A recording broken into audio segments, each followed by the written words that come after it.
Dum-ba-da-dum. Howdy, welcome to BanjoBenClark.com. I am Banjo Ben, your host here on the site that teaches you how to play guitar banjo. But this week is Mandolin week. We're doing a really fun version of Old Joe Clark. I've taught the basic melody to this, actually a couple different versions. I've actually done an advanced version of this, and now it's time to strike some middle ground and create a fun version that's also attainable for many of you. So I'm excited to teach this to you. You like my new shirt? This is from our cousins. They're in Wayne, Nebraska. It's eastern Nebraska. They have the Dunk Claw Cattle Company, or Dunk for short. So hello, cousins in eastern Nebraska. Let's jump right into this one. Old Joe Clark's a fiddle tune. It's a fiddle tune of all fiddle tunes, and it has that typical fiddle tune structure where you have this A part that has a certain melody and chord progression, and you'll play it once or twice, most of the time twice, like we are today. And then it'll go to a B part. It's kind of like in poetry, we refer to A and B parts.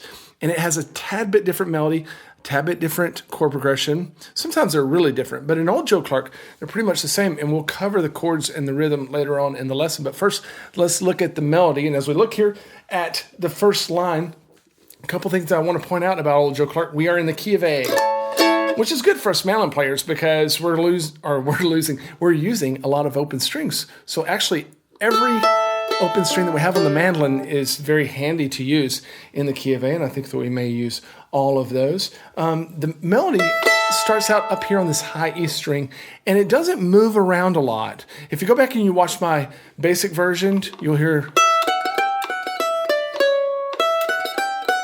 Okay, so it's not jumping around all over the place. This means that we have lots of room to get inventive with it, but also it's not a super difficult one to play. Now, what makes this intermediate? Well, we're going to become a little bit more melodic versus the basic version, and we're also going to introduce some slides as we repeat the A and the B parts. You'll see that as we get there. So looking at that first line, you can see that we are centered around that first open string. I'll just play the whole line for you slowly.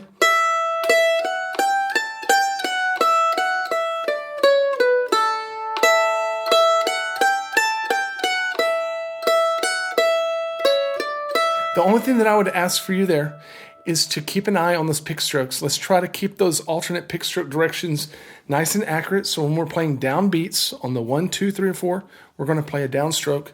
When we're playing on the up beats, we're going to try to do an upstroke. As we go to the next line, some repeating at first.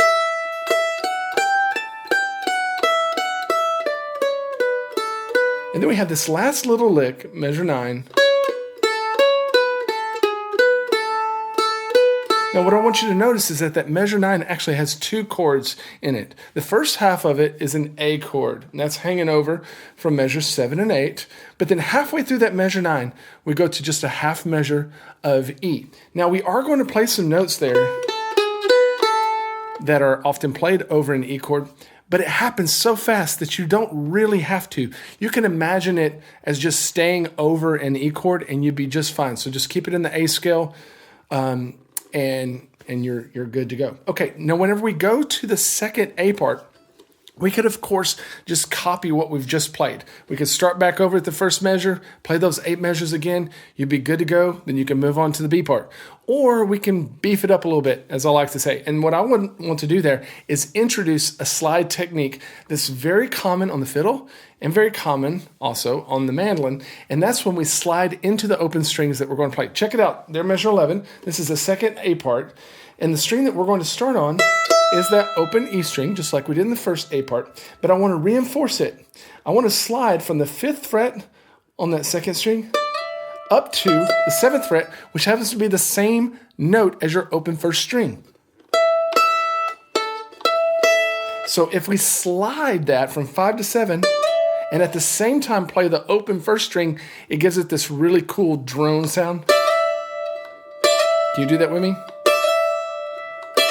And what's cool about mandolin, because of the way it's tuned, you can do that on all the strings. If you wanted to slide into that open A note, you could do it on the 5th fret of the D string. Same for the G string. You hear that a lot, don't you? Okay, so we're just accenting that E note that starts out the A part. We're just going to accent by sliding into it. Pretty cool. We're going to do it again in measure 13. And then I'm going to even do it again in measure 14.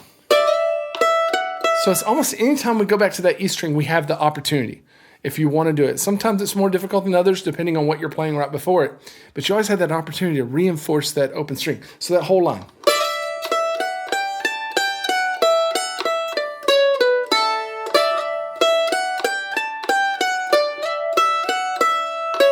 We're going to slide again, measure 15.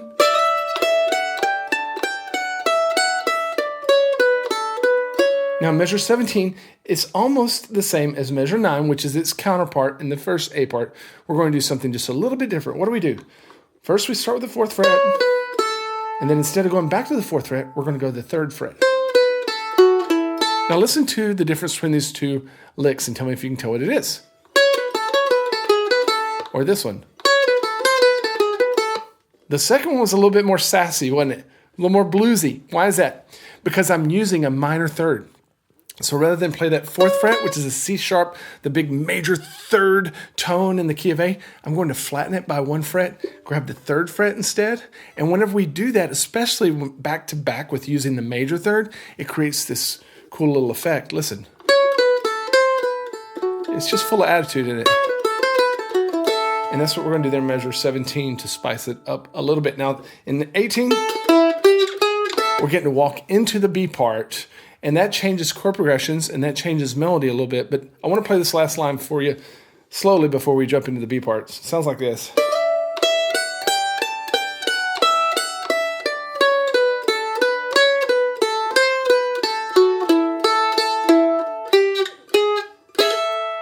I bet we have more slides ahead. And you can find out if you come and join me, banjobenclark.com. You can join as a Gold Pick member, have access not only to this full lesson, the tabs, the rhythm track jam, MP3s, but also to hundreds of other lessons on banjo, guitar, and mandolin. I'd be honored to have you on board.